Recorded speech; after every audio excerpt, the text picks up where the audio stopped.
Boa noite! Sejam todos bem-vindos à sala virtual do IGESE, em parceria de transmissão com a Rede Amigo Espírita, Web Rádio Fraternidade, Centro Espírita Chico Xavier, Rádio Portal da Luz, TV Goiás Espírita e RS TV Esperança, onde estudamos a obra Evolução em Dois Mundos, psicografia de Chico Xavier e Valdo Vieira, pelo espírito de André Luiz, com nosso amigo, nosso companheiro de estudo, nosso professor, Otacílio Rangel. Boa noite, Otacílio. Alegria em estar aqui Alegria. novamente. Boa noite, Ronaldo. Boa noite, Ana. Boa noite, queridos amigos que estão aqui todos já conosco.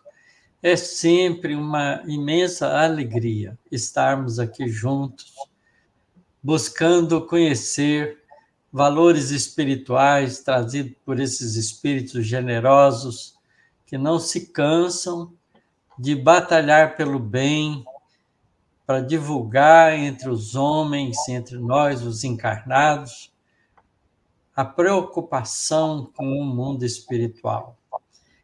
Aquele esforço grandioso que Jesus veio fazer desde 2000 anos, de mostrar que o reino dos céus está dentro de nós. Isto é, que nós somos filhos de Deus, espíritos imortais, e que devemos aprender as leis espirituais que nos governam e nos harmonizarmos com essas leis, porque elas estão feitas para que nós sejamos plenamente felizes. Então, é uma alegria a gente poder estar junto fazendo isso, buscando esses valores. Ô, professor, aproveitando esse momento de alegria, eu queria mandar um grande beijo e abraço a todos do Centro Espírita Chico Xavier, aqui de Santos, porque na última terça-feira completaram 26 anos de existência, né, de sua fundação. Então, eu acredito que isso é um momento, sim, de comemoração, porque a gente sabe que é mais um ponto de luz, né, da espiritualidade para poder amparar aqueles que precisam, né? É isso. É E para muito bom. começar, pode falar, professor. É muito bom, Ronaldo, ver as casas espíritas que nascem com a seriedade do trabalho de compreensão da doutrina espírita, seguir firme, os passos firmes, e fazendo aniversário e consolidando esse trabalho que deve ficar até a implantação completa do nosso mundo de regeneração. Com certeza, professor.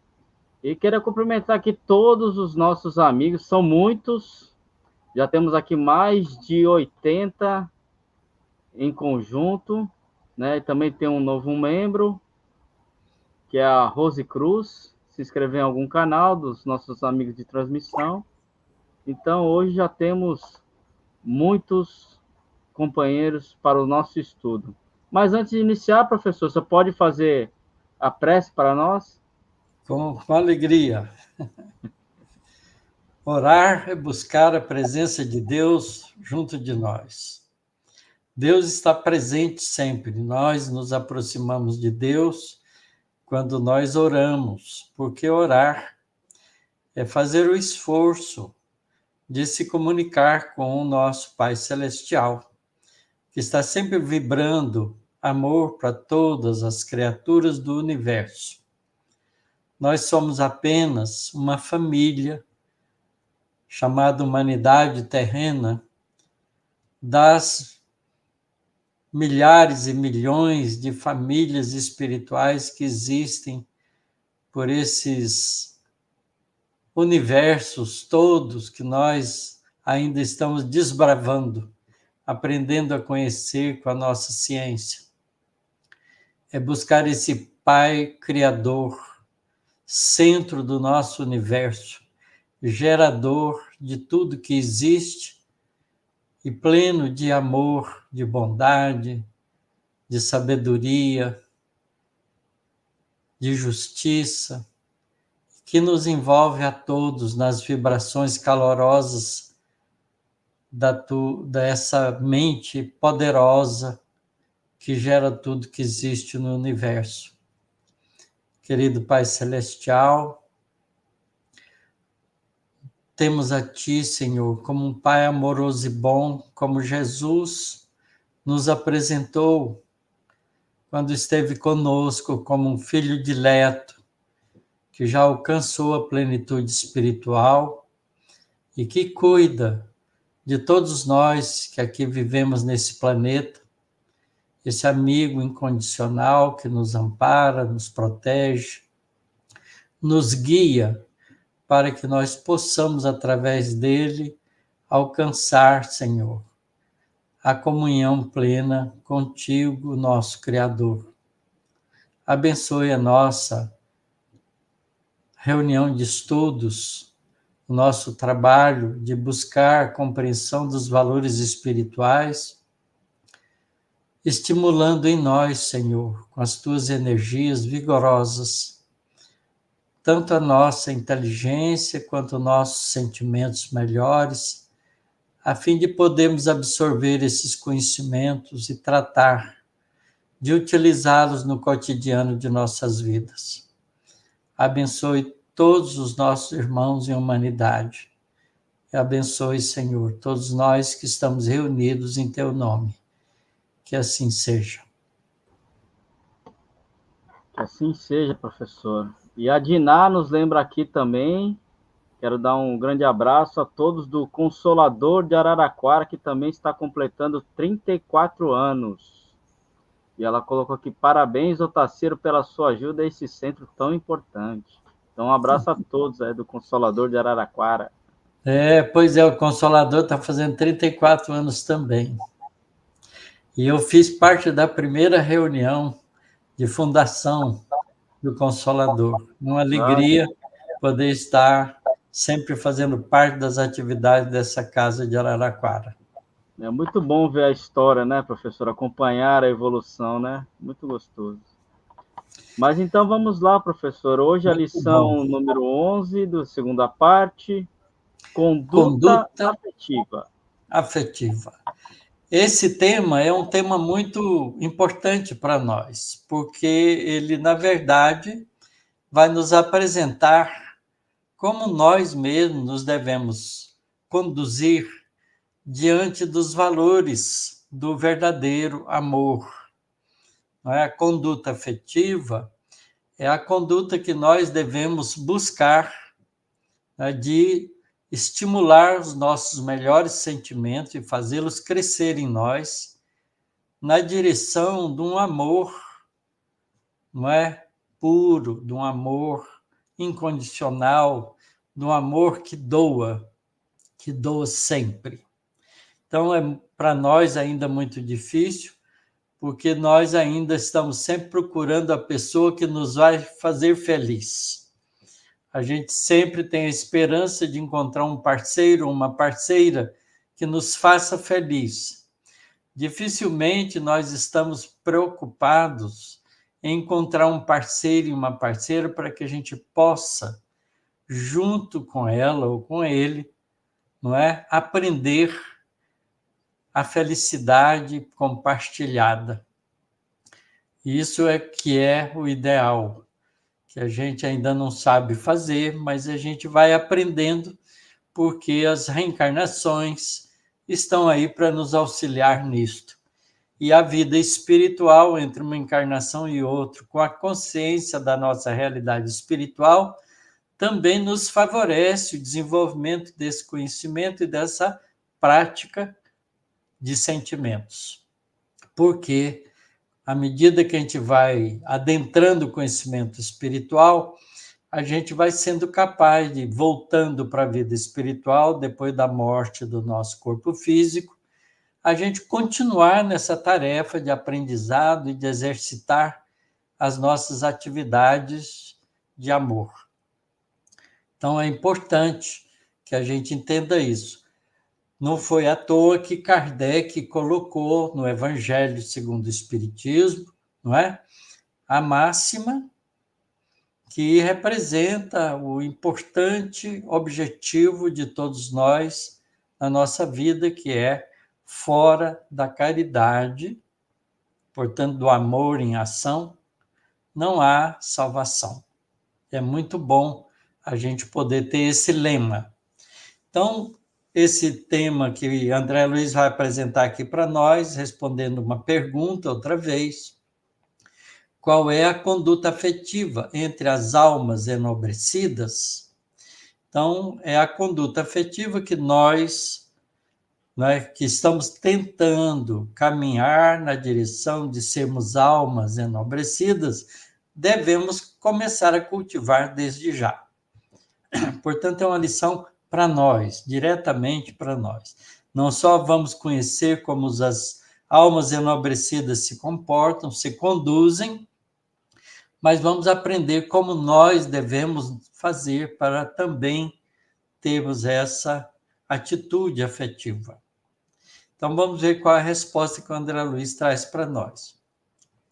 Ele diz o seguinte: quanto mais elevado o grau de aprimoramento da alma, mais reclamará espontaneamente de si própria a necessária disciplina das energias do mundo afetivo, somente despendendo-as, utilizando-as no circuito de forças em que se completa com a alma a que se encontra consorciada ou, então, em serviço nobre, através do qual opere a evasão das cargas magnéticas de seus impulsos genésicos, transferindo-as para o trabalho em que se lhe projetam a sensibilidade e a inteligência.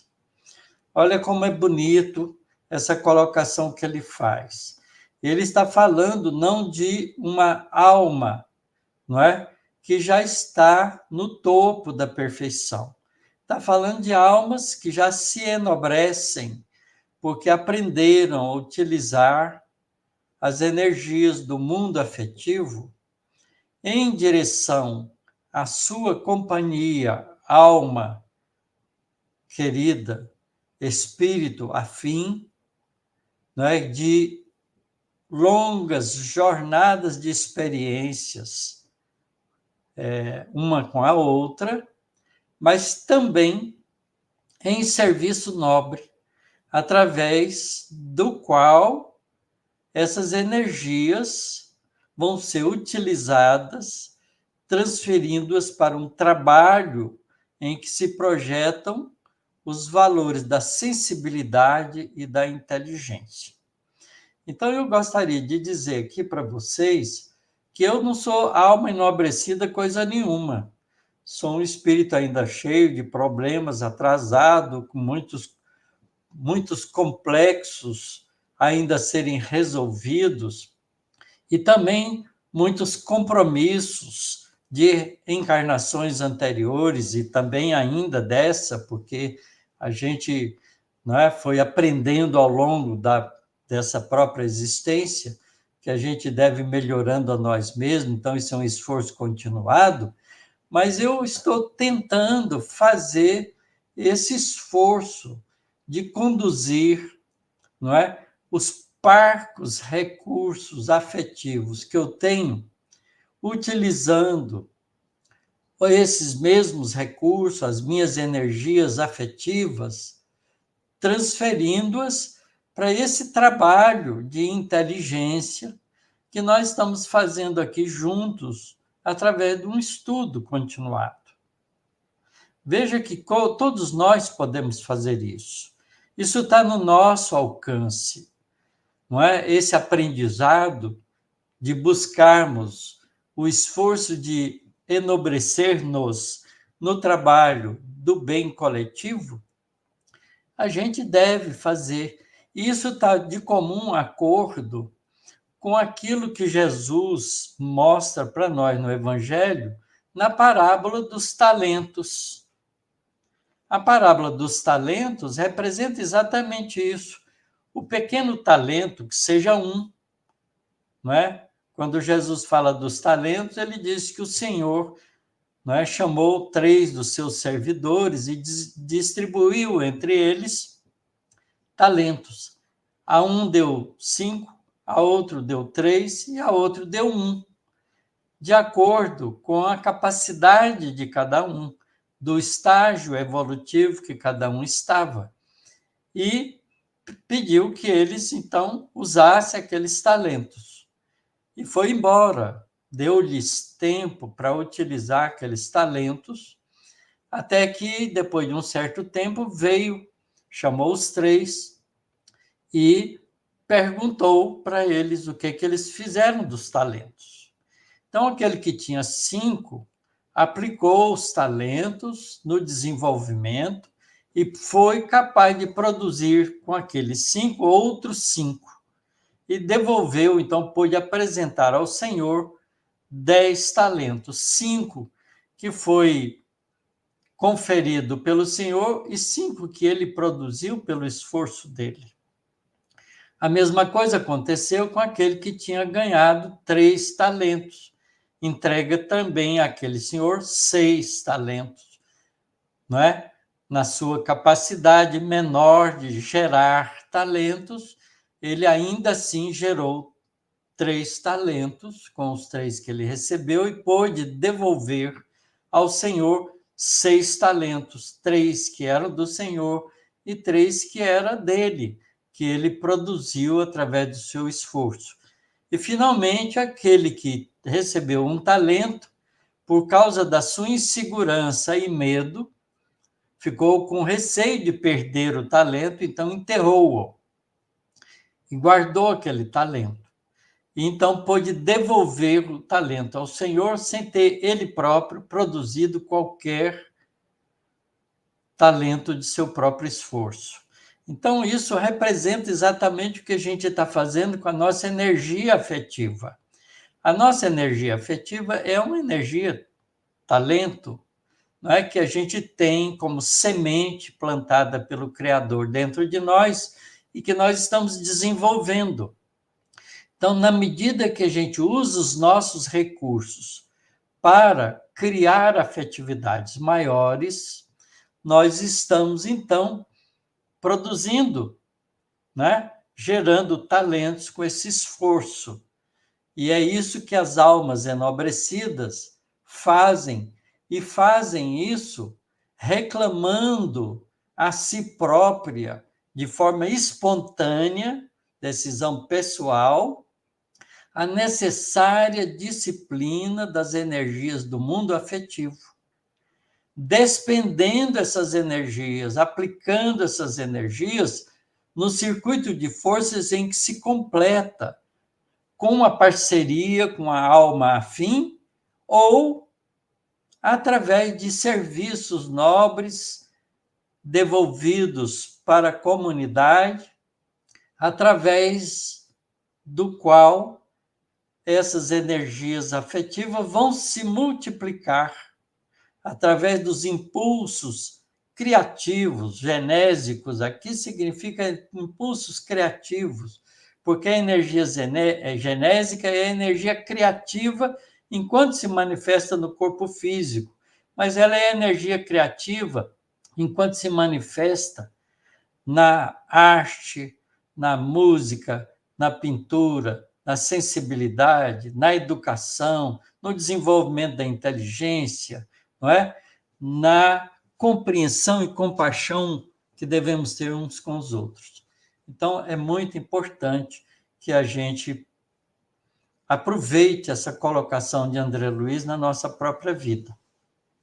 E ele continua: isso acontece no plano físico entre aqueles cujo sistema psíquico já se distanciou suficientemente das emoções vulgares, ajustando-se em complementação fluídica ideal às almas irmãs que se matrimoniam.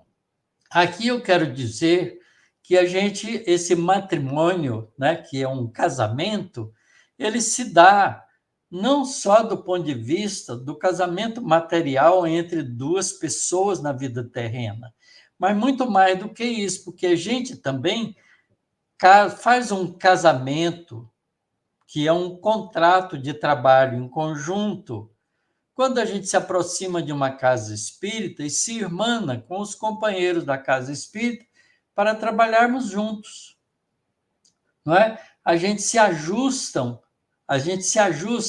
a essas pessoas, fazendo uma alegria de trabalhar junto, uma complementação fluídica, ideal, né? Junto com essas almas irmãs, essas almas afins, essas pessoas que querem a mesma coisa, e a gente, então, juntos, podemos trabalhar construtivamente pelo bem comum. Então, a casa espírita é um local adequado, muito conveniente para que a gente faça isso. Estude junto e trabalhe em benefício das outras pessoas juntos. Então, todos nós que estamos estudando aqui, estamos fazendo isso nesses momentos que estamos aqui juntos, mas podemos continuar fazendo isso, cada um de nós, nos associando a associações beneficentes, seja de qualquer teor, com o propósito de, pacientemente, nos aprendendo a conviver uns com os outros, valorizando e respeitando as diferenças, trabalhar junto pelo bem comum. Né? Isso é dar uma diretriz boa para as nossas energias afetivas. Então, é muito importante que a gente se conduza dessa maneira para caminhar para frente e para o alto. Mas uma vez que isso acontece no plano físico, interrompida a aliança física na esfera carnal, com o companheiro ou a companheira, por interferência da morte, o homem ou a mulher, consagrados à sublimação íntima, ao esforço de evolução, se associam quase sempre à companheira ou ao companheiro levados à viuvez em construtivas simbioses de ação, seja no amparo aos filhos, ainda necessitados de assistência, ou na extensão de obras edificantes, porquanto os espíritos que verdadeiramente se amam desconhecem o que seja abandono ou esquecimento. Então, veja bem, eu tive a felicidade de conviver com a minha companheira durante 52 anos e meio.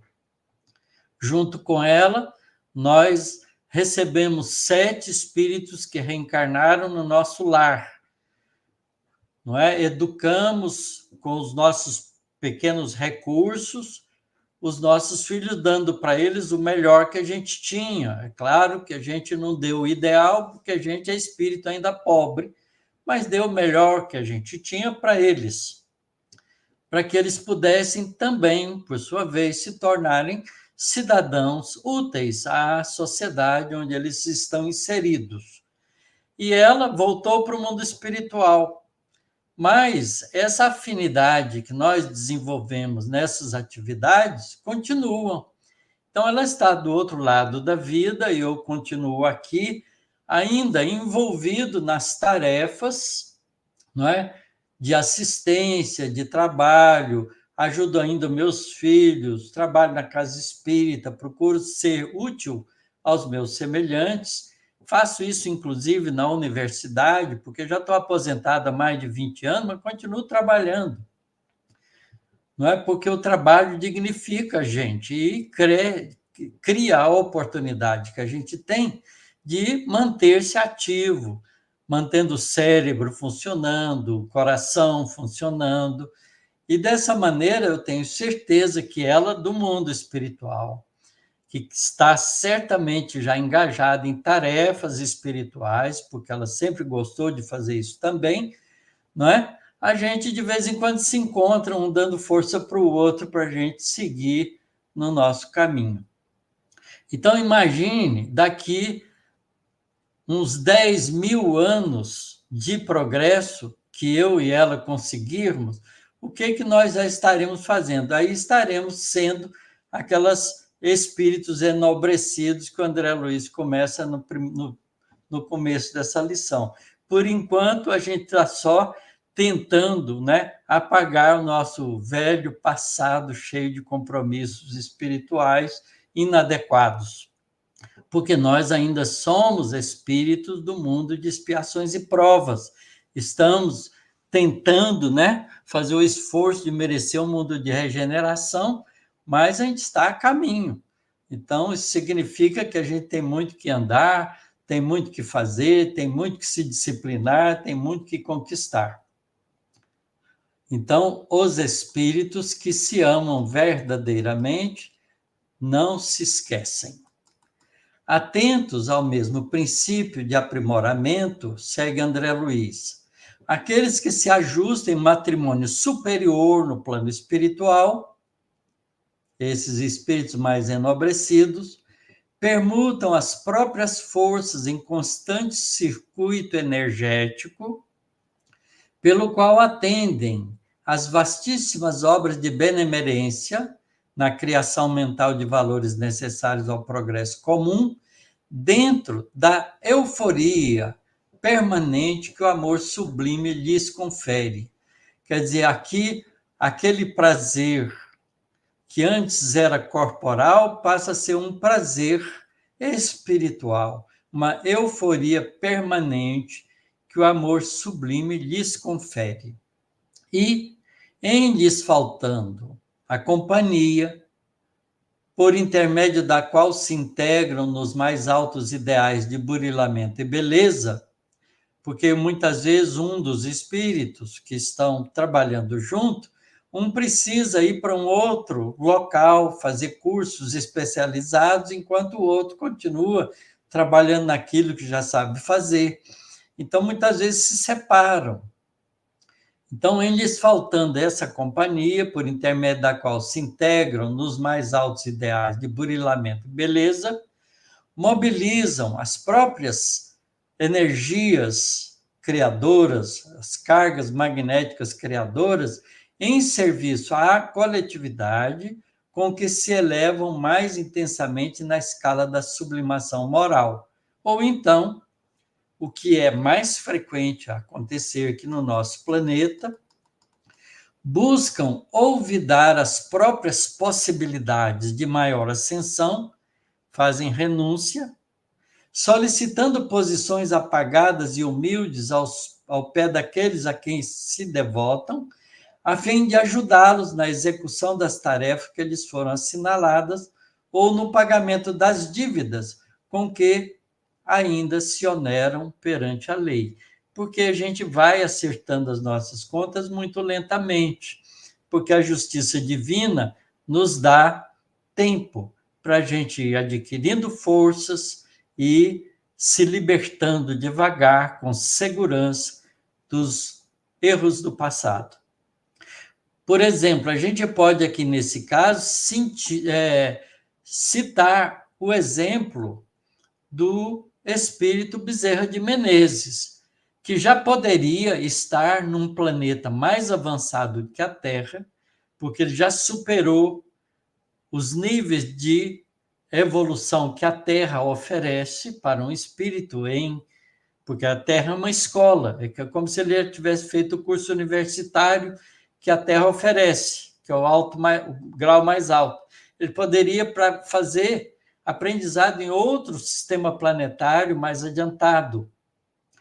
No entanto, ele pediu a Maria de Nazaré que deixasse ele ficar aqui por mais um tempo, para que ele pudesse continuar trabalhando por aqueles que ele tem amor, que estão aqui na Terra.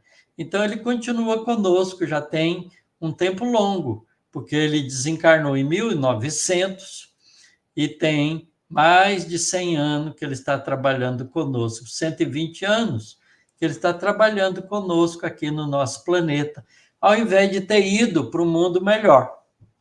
Então, os espíritos que são mais enobrecidos fazem esse esforço de gastar as suas energias afetivas na direção daqueles que ficaram para trás.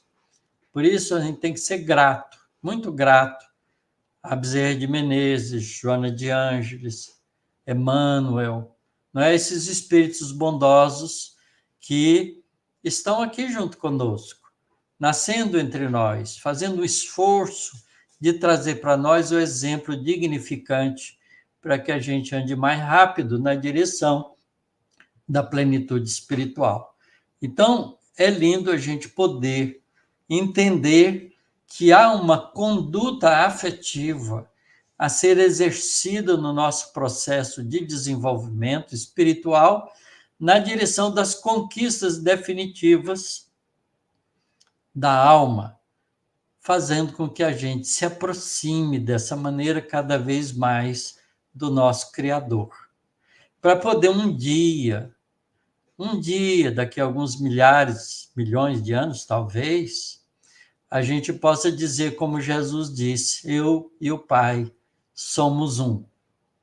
Será que nós vamos ter toda a nossa firmeza, a nossa coragem de seguir em frente para poder falar isso o mais breve possível, lembrando que breve para o espírito, que é imortal, pode ser um longo tempo. Por isso, Jesus disse que quem perseverar até o fim conquistará esses valores. Então, é esse o teor da lição que André Luiz traz aqui para nós. A gente vai ler na série de André Luiz, em outros livros, não é? Aqueles instrutores do André Luiz fazendo isso. Muitos deles estão solitários, porque não estão com as suas almas gêmeas, vamos dizer assim. Não é? Eu não gosto do termo alma gêmea, porque parece que é metade um do outro. Não existe metade um do outro. Cada um de nós é uma individualidade própria. Mas a gente tem afinidades e companheirismo que a gente gostaria de manter juntos, mas nem sempre a gente consegue. Eu estou relendo, por exemplo, o livro, não é? Nosso Lar, e a gente vê, por exemplo, que a veneranda, a ministra veneranda, não é? Tem mais de 200 anos que ela está trabalhando em nosso lar. Ela é um espírito que podia estar num outro planeta, muito mais adiantado. Mas ela continua porque ela tem amigos, companheiros, espíritos do coração dela que estão atrasados na Terra. Então ela fica trabalhando aqui, ajudando eles de alguma maneira, ajudando todo mundo que ela pode, para poder, não é, esperar aqueles que ficaram para trás. Esperar trabalhando, não é esperar sentado, não, é ativo. A veneranda, como o André Luiz, fica claro para o André Luiz, pelos esclarecimentos dos amigos dele lá, diz que a veneranda é a única ministra da cidade de Nosso Lar que já esteve na presença, que esteve com Jesus. Só ela e o governador de Nosso Lar. Então, veja a grandeza desse espírito. Ela tem mais de 1 milhão de bônus hora de trabalho continuado em nosso lar. Certo? Então, a gente pode se preparar para isso. Nós estamos aqui aprendendo esses valores espirituais, estamos tentando disciplinar as nossas atitudes para que a gente seja pessoas, né, suaves, pacíficas, mansas, generosas, compassivas, para que a gente possa continuar aqui nesse planeta, em todo o seu percurso de regeneração, que está iniciando, a aurora da regeneração está começando agora, que a gente possa continuar ainda milhares de anos na Terra, praticando todos esses valores e crescendo na direção de almas enobrecidas, dando uma diretriz cuidadosa, atenciosa para as nossas energias afetivas, na direção do aprimoramento de nós mesmos. Então, que nós possamos fazer isso todos nós juntos, porque isso será uma alegria, porque a gente, com esses estudos, a gente vai se aproximando um do outro e vamos ficando almas afins uns dos outros. Então, vamos para os nossos comentários. Nossa, professor, o senhor nos enche de esperança. É muito gostoso ouvir. Mas a doutrina espírita é doutrina de esperança e consolação. Ele é o consolador prometido por Jesus. Mas a didática que o senhor coloca, que você coloca para todos nós é que traz essa calma, essa tranquilidade que todos nós chegaremos lá, claro, né? Todos nós. Né? Porque às vezes a gente duvida.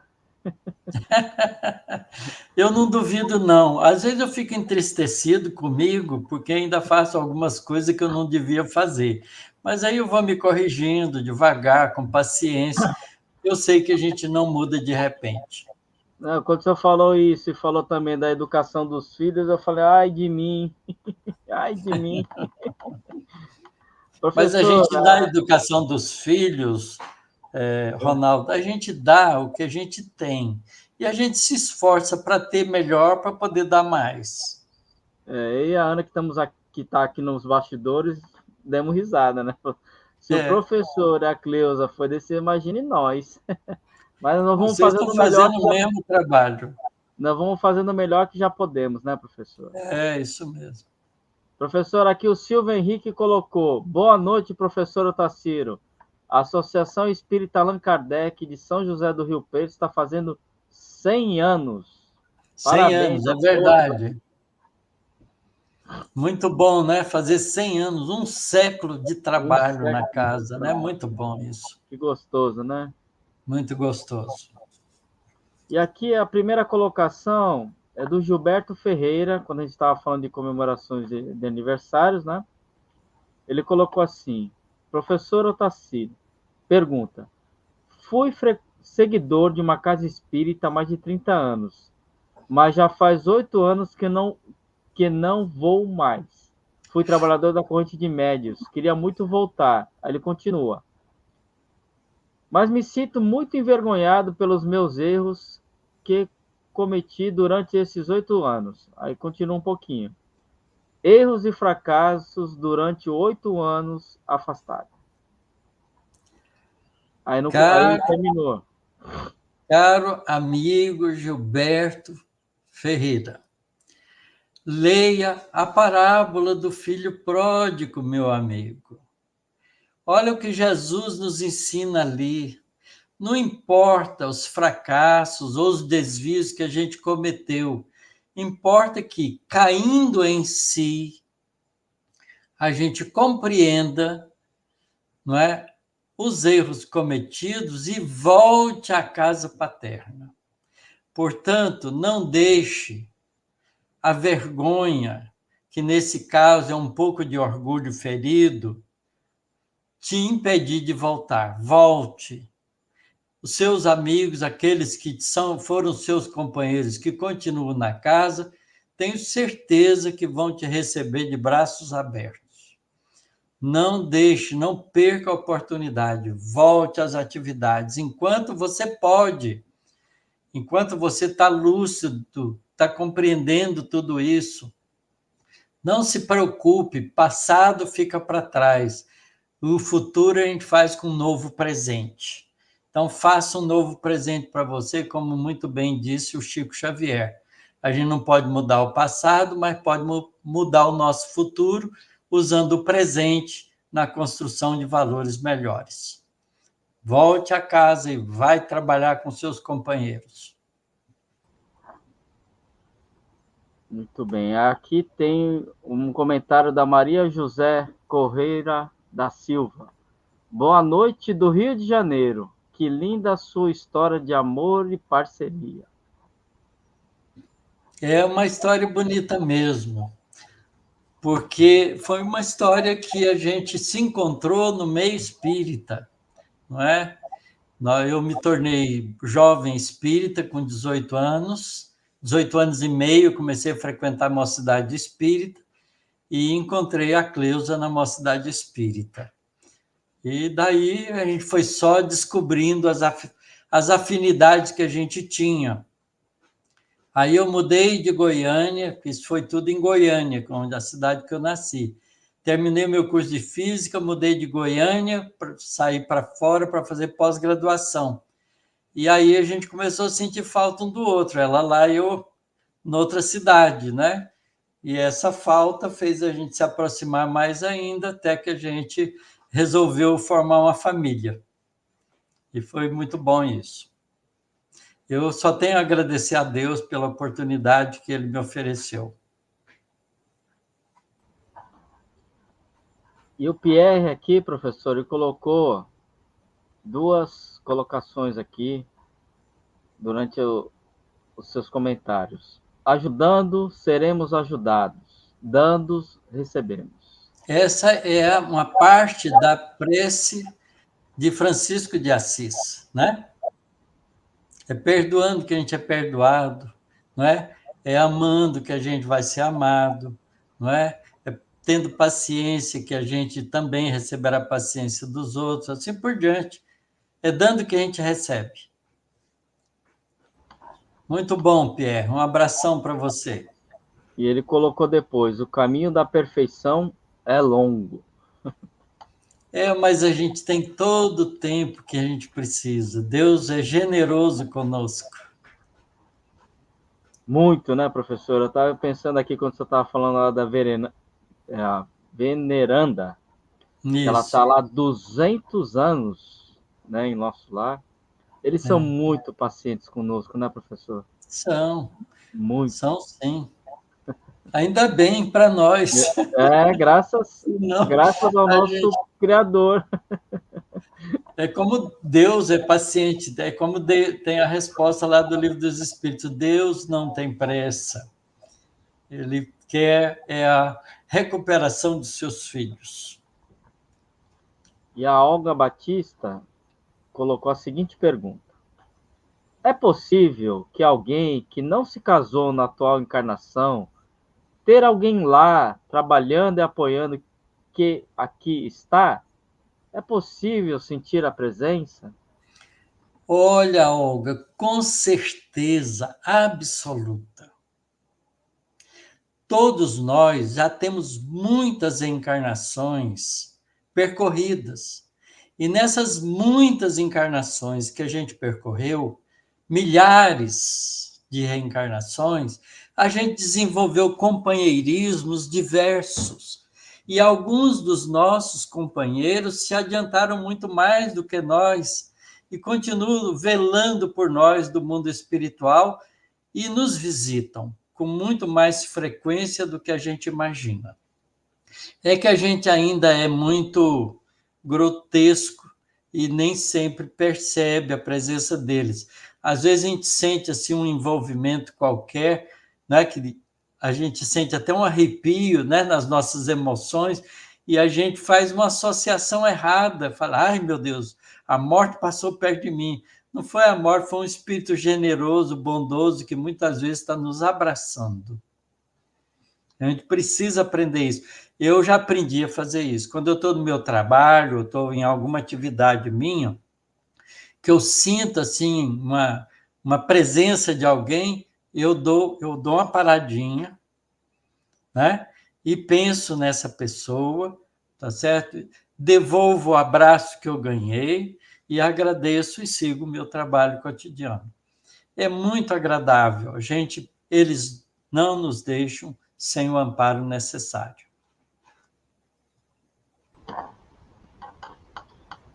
O professor, no vídeo que a Ana fez, numa das últimas frases, tem essa Exatamente. pergunta, né, feita à espiritualidade, e eles respondem que certamente tem espíritos amigos esperando, Exato.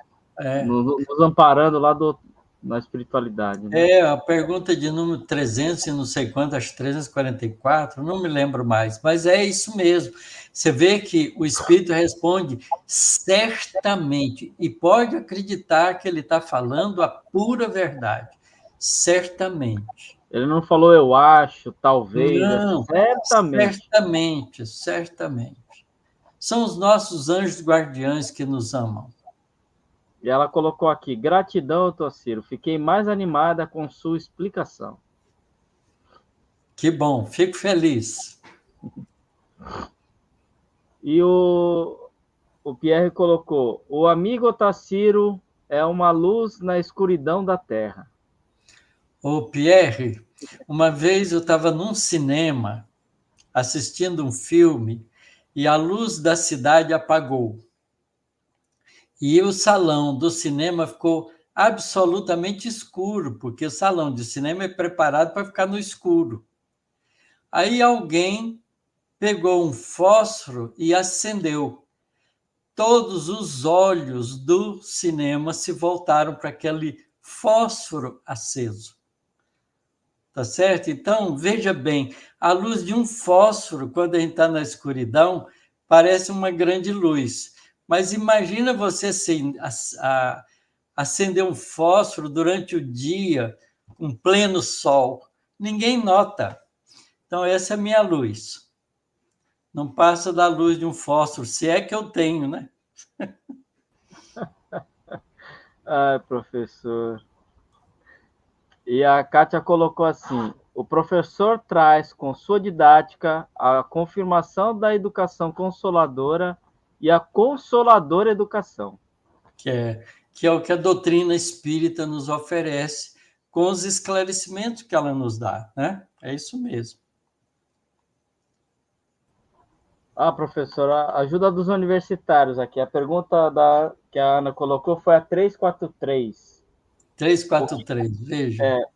Os que vemos em sonho, que nos testemunham afeto e que se nos apresentam como desconhecidos semblantes, são alguma vez os espíritos amigos que nos seguem aos passos na vida? Aí eles colocam, muito frequentemente são eles que vêm nos visitar, como ides visitar um encarcerado. Isso.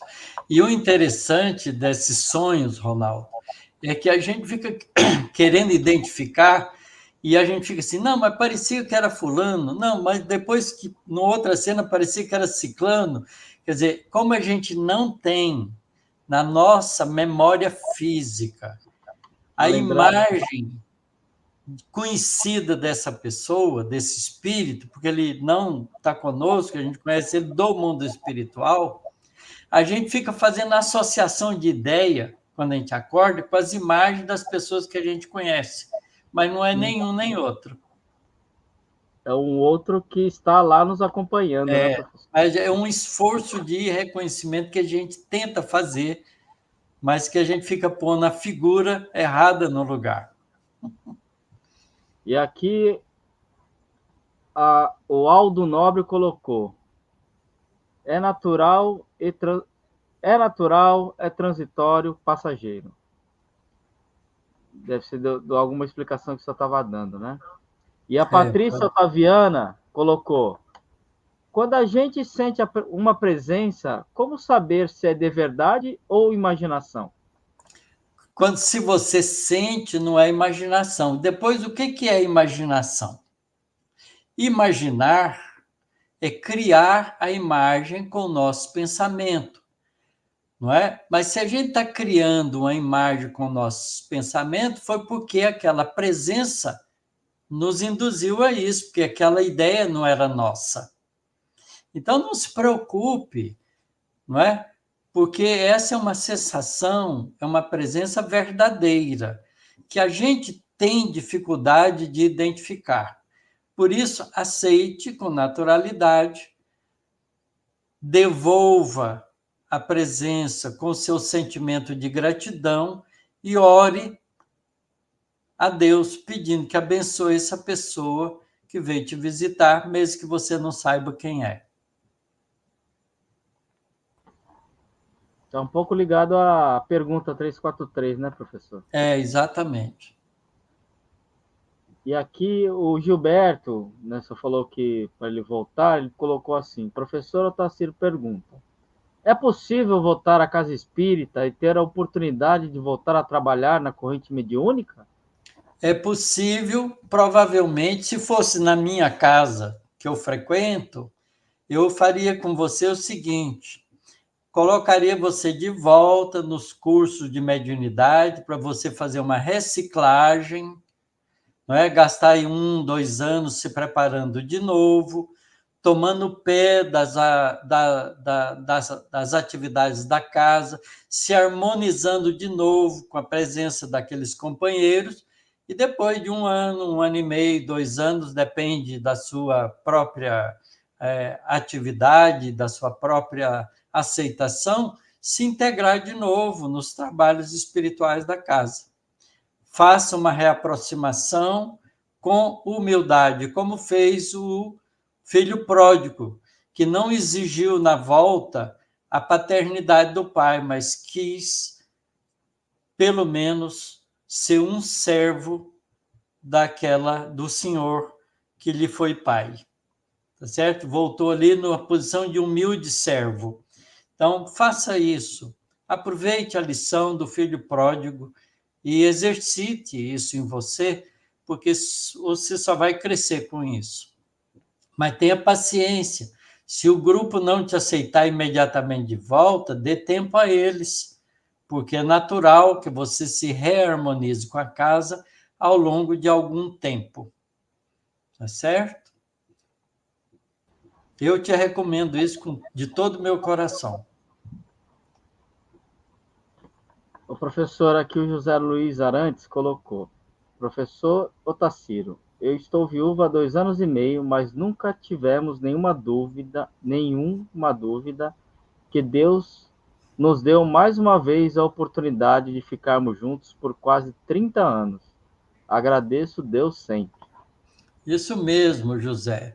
E olha, a ausência do corpo físico não significa a ausência do sentimento. Eu aprendi a reinterpretar saudade. Para mim, saudade não é faltas. Saudade é amor à distância.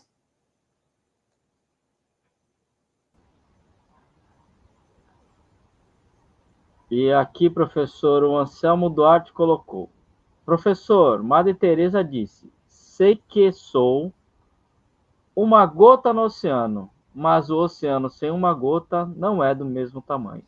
Exatamente. Deus não nos criou, não é? Para que a gente não tivesse a sua própria importância.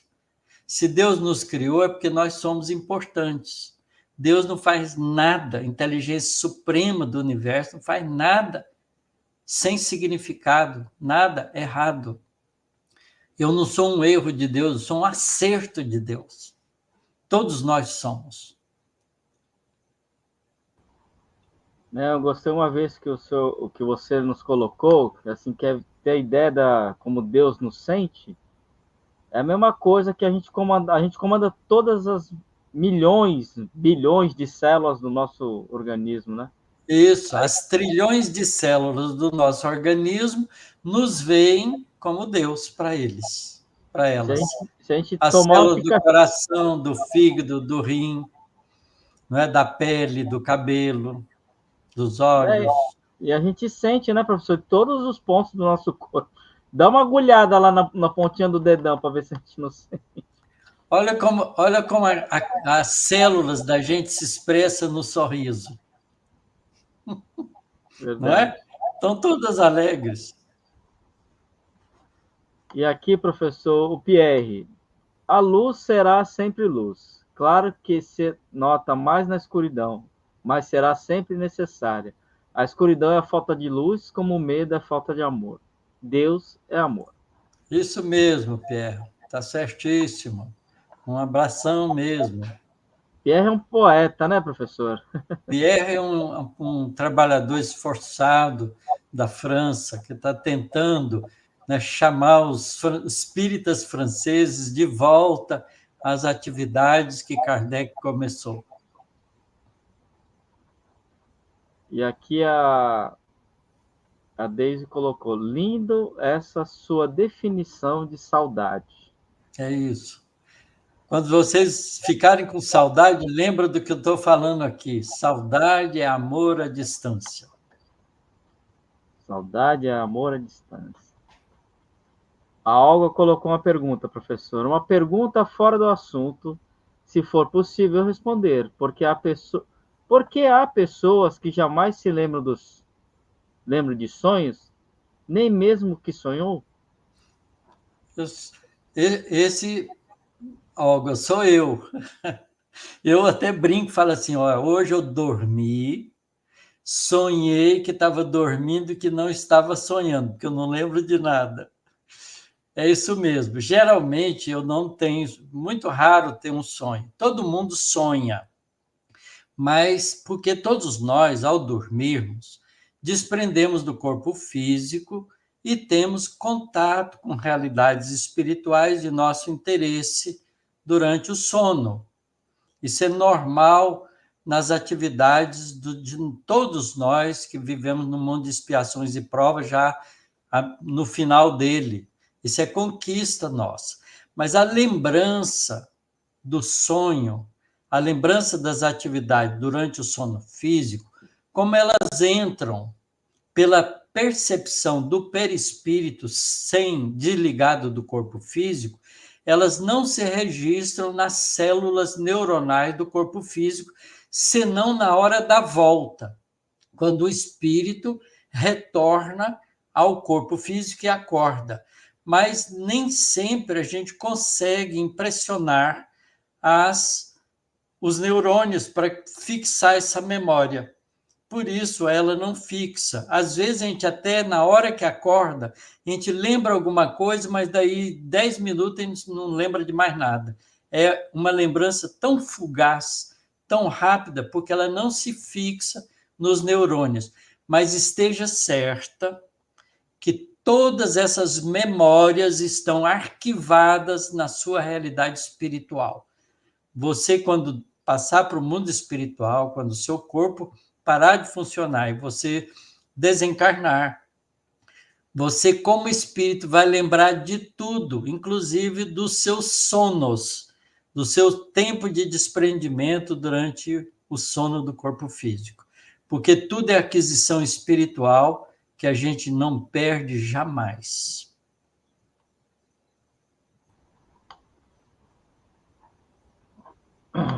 E aqui, professor, tem uma pergunta do José Aristides. Uma vez que os casamentos na Terra são, em sua maioria, provacionais, podemos dizer que a conduta afetiva começamos a testar aqui encarnados?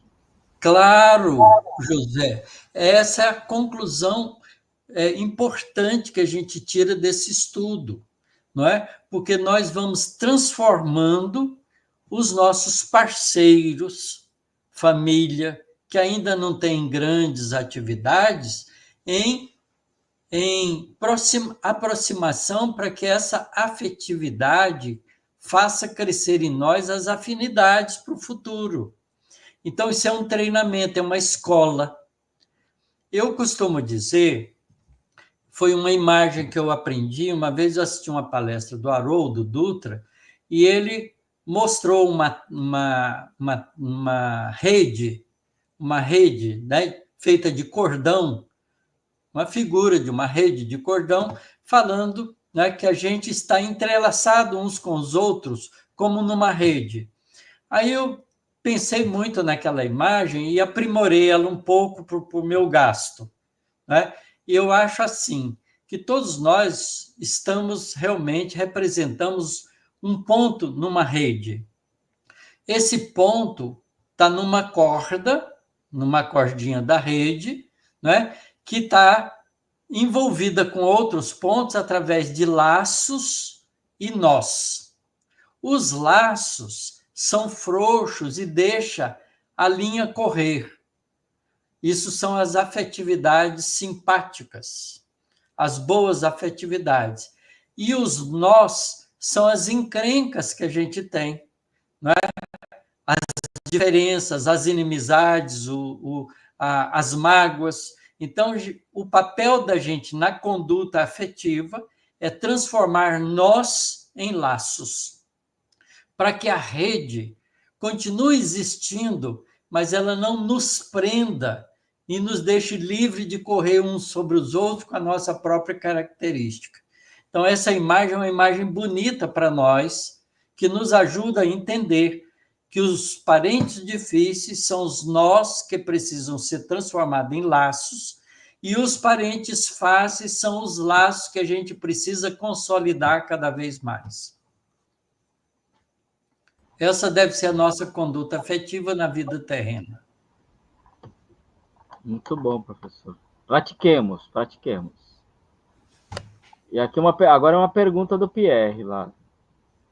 Conheço muitas casas espíritas que por pouco faltamos uns dias ou um mês nos trabalhos mediúnicos. Obrigam a reiniciar o caminho do principiante do início. O que pensa de isso? E aí ele colocou aqui, professor, por vezes essas faltas são para cuidados médicos. Pois é, então a gente há que distinguir o significado das faltas. É claro que, por exemplo, um trabalho mediúnico não pode ser montado com uma equipe de pessoas que falta muito, porque é um compromisso com os espíritos e é um trabalho programado no mundo espiritual. Então, a gente não pode, por exemplo, ter um médium que de vez em quando vai, de vez em quando não vai. Não pode. A gente tem que assumir um compromisso de ir sempre.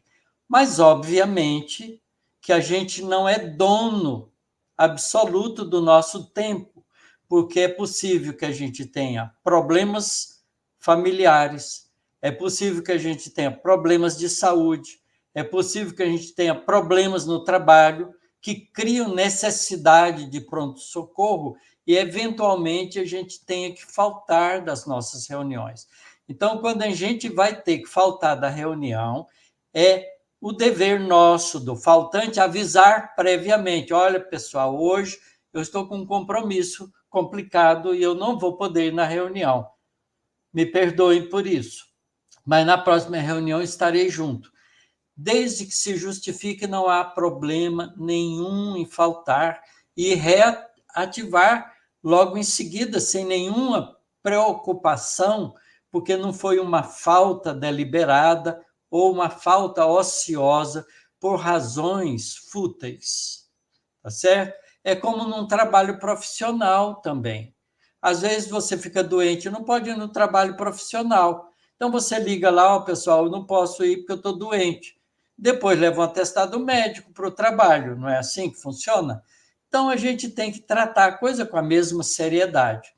Então a gente tem que ser, não é?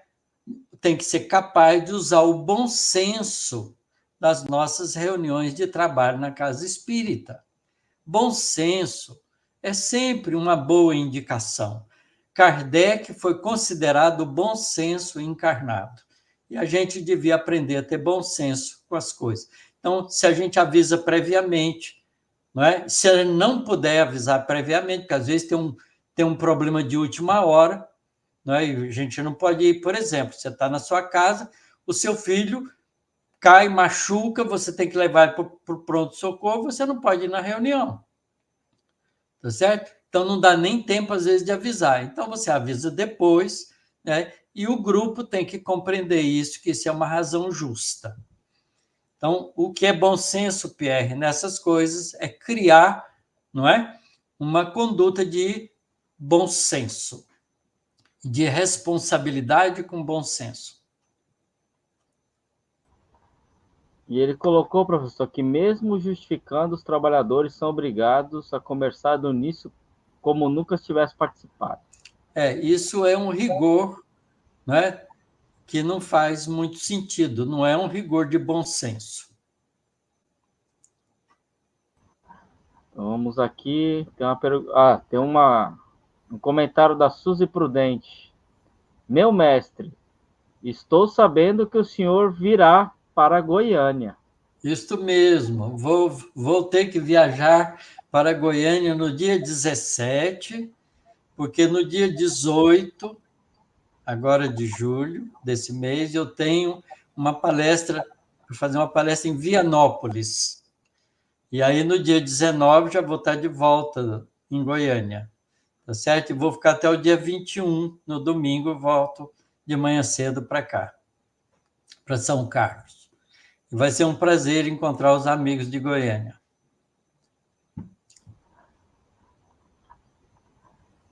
E aqui tem mais uma pergunta, professor, do José Luiz Arantes.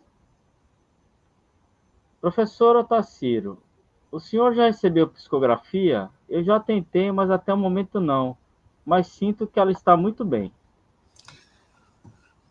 Olha, José, 6 meses depois que a minha companheira desencarnou, eu recebi a comunicação de um amigo comum espiritual, que foi nosso companheiro de atividades espirituais e espíritas lá na cidade de Goiânia, no tempo de mocidade.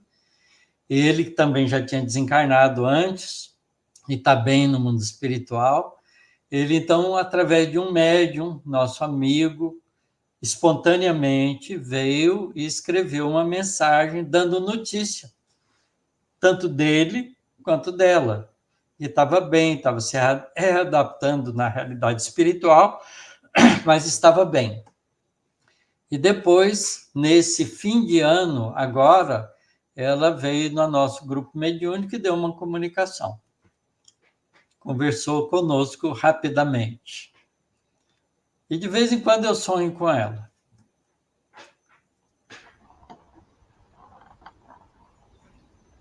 Mas é curioso, porque isso depende, né?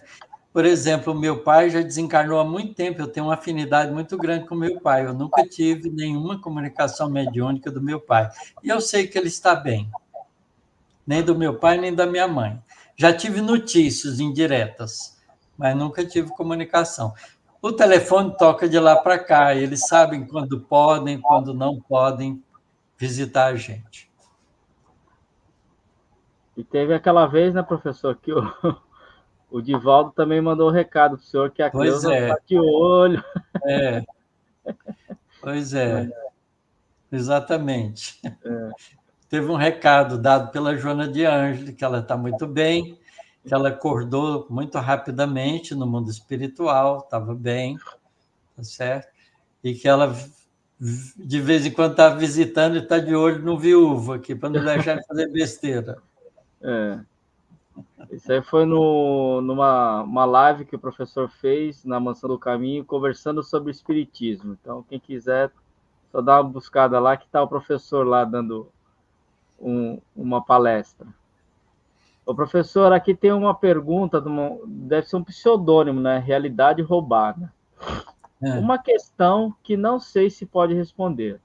O chamado apego emocional pode fazer o espírito desencarnado prender-se aos que ficam e não segue sua trajetória na espiritualidade? Opa, boa pergunta. Depois você se identifica para nós, o RR. Olha, essa pergunta é importante. O apego emocional sempre cria problemas, tanto do lado de cá quanto do lado de lá.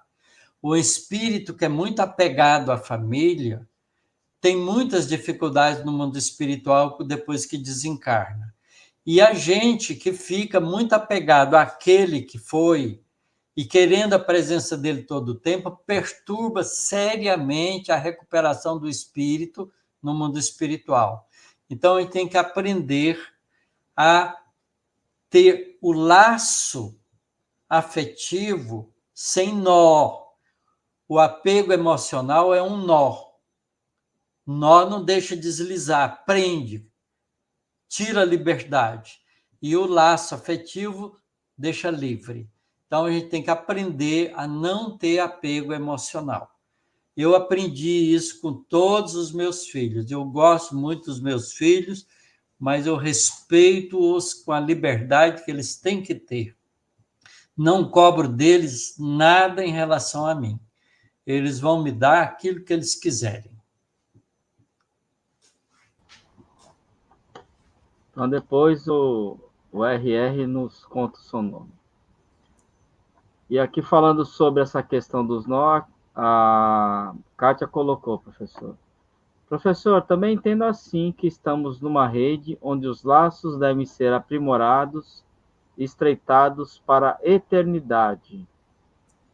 E aqui, nessa hora, estão, assim, criando laços. Perfeito, Kátia. Você já faz parte da minha rede e eu da sua. Todos nós já estamos enredados uns aos Já outros. estamos entrelaçados, né, professor? É. E aqui uma pergunta do Paulo Henrique. Ele falou: boa noite a todos. Pergunta: professor Otacílio, No estudo passado, perguntei sobre espíritos incubos e Íncubos sucubos, e súcubos, é verdade. que Santo Que o Santo Agostinho pensava. Agostinho pensava, colocou, né, no Evangelho segundo o Espiritismo. Espíritos íncubos e súcubos são espíritos ligados muito aos prazeres sensuais, né, às coisas terrenas, aos interesses da vida material, às paixões. Então, são espíritos ainda atrasados, não é? Mas todo espírito atrasado é um espírito em evolução. Eles não foram criados íncubos e súcubos, eles foram criados simples e ignorantes, como todos nós, e que vamos fazendo o nosso desenvolvimento espiritual à medida que vamos vivenciando as experiências, tanto no mundo físico quanto no mundo espiritual. Mas quando a gente se apega excessivamente aos prazeres da vida terrena, de uma maneira doentia, isso então nos faz ser espíritos perturbadores. Imagine, por exemplo, um indivíduo que é alcoólatra e morre com alcoolismo. O que vocês acham que acontece com um espírito assim no mundo espiritual? Ele não se desvincula do vício, porque o vício é uma atitude da mente, do espírito que repete, repete, repete, aquilo fica dependente daquela repetição. Então, como ele não pode beber no mundo espiritual, ele tem que arranjar um médium, né, que ele possa induzir para que esse médium, ao beber, ele beba junto. Então, o médium vai virar o copo da bebida alcoólica dele. E quando a pessoa vai tomar a bebida alcoólica, o espírito se justapõe a ele para aproveitar junto as emanações do álcool. Isso está descrito no livro do André Luiz, Sexo... como é que chama? Deixa eu ver o nome do livro aqui, que eu tenho ele aqui. Um minutinho só. Sexo e Destino. O livro Sexo e Destino, de André Luiz, mostra claramente a cena de uma pessoa na sala do seu apartamento, lendo o jornal num domingo de manhã, e dois espíritos na sala junto com ele. De repente, um dos espíritos sente vontade de beber, se aproxima do senhor que está lendo o jornal, dá uma cutucada nele, ó, que tal um traguinho agora de manhã? Aí ele sente vontade de beber um trago, levanta, deixa o jornal no sofá, levanta, vai lá, abre a despensa dele ali, onde tem as bebidas alcoólicas, toma, pega um uísque, completa no copo e toma um gole. Quando ele vai tomar, o espírito se justapõe a ele, né, como se estivesse mediunizando ele para aproveitar da bebida. Tá certo? Então, esse é um espírito íncube, um espírito súcubo, um espírito preso às paixões da vida terrena. Aí ele senta, né, o espírito sai, estala a língua, como os alcoólatras fazem também. Né? No bar, você já vê isso, bebe, dá estalada na língua, tem muito disso. Aí, quando ele senta, pega o jornal, o outro espírito que está lá também quer, chega lá, dá uma pensada junto com ele, uma cutucada nele, opa, eu também quero. E ele sente necessidade de tomar um segundo trago. Ele não identifica os espíritos, mas identifica a emoção, a sensação, o desejo. O desejo de um é o desejo do outro. Tá certo? Induz mentalmente, por sugestão mental, a necessidade de um segundo trago. E ele vai lá e toma o segundo trago, e o segundo espírito faz a mesma coisa. E o André Luiz faz até um comentário curioso, né? 2 doses para 3. 2 doses para 3, porque ele compartilhava o vício com os dois espíritos. Então, espíritos íncubos e súcubos são espíritos ainda ligados aos interesses da vida material e induz as pessoas a isso, né, que se descuidam e aceitam essas sugestões. Tá certo? São esses espíritos que o nosso companheiro está perguntando aí, né, que o Santo Agostinho faz referência. A igreja tem uma figuração para espíritos íncubos e súcubos ligado aos prazeres, especialmente aos prazeres da vida sexual, da sensualidade. O Pierre colocou, esse mecanismo funciona com todos os vícios. Funciona com todos os vícios. Professor, nós temos 9 minutos e temos 2 perguntas. Vamos lá, dá tempo rapidinho. A primeira, Deise. Os espíritos podem dizer a colônia que eles estão? Se houver algum proveito nessa colocação, sim. Se não, isso não faz diferença, porque todas as colônias espirituais são colônias que estão a serviço do progresso espiritual. Não é? Os espíritos não têm o bairrismo que nós temos com as nossas cidades. Eu sou de tal lugar. Né? Nenhum lugar, todos os lugares são de Deus. Então, eles não têm essa preocupação. Só se houver necessidade por alguma razão. Senão, não há interesse em fazer isso. E a Alba colocou aqui. Eu já recebi 2 cartinhas do meu amor. Dia 14 vai fazer 2 anos que ele desencarnou. Muito bom, Alba. Que bom. É sempre agradável isso, sempre prazeroso. E ela, logo em seguida, colocou uma pergunta. Professor, o senhor poderia indicar obras literárias espírita para nos ajudar no trabalho de fluidoterapia? Olha, o livro dos médiuns e os livros do André Luiz, né, que estão ligados à mediunidade, são sempre úteis nos domínios da mediunidade, né, mecanismo da mediunidade, missionários da luz, que tem muito trabalho mediúnico, sempre nos ajudam a compreender essas lições. Né? Diálogo com as sombras, do Hermínio Miranda, também são livros bons que nos ajudam. As experiências da Ivone do Amaral Pereira, por exemplo, no livro Recordações da Mediunidade, também nos ajudam muito. E as obras de Filomeno de Miranda ligadas à mediunidade também são importantes.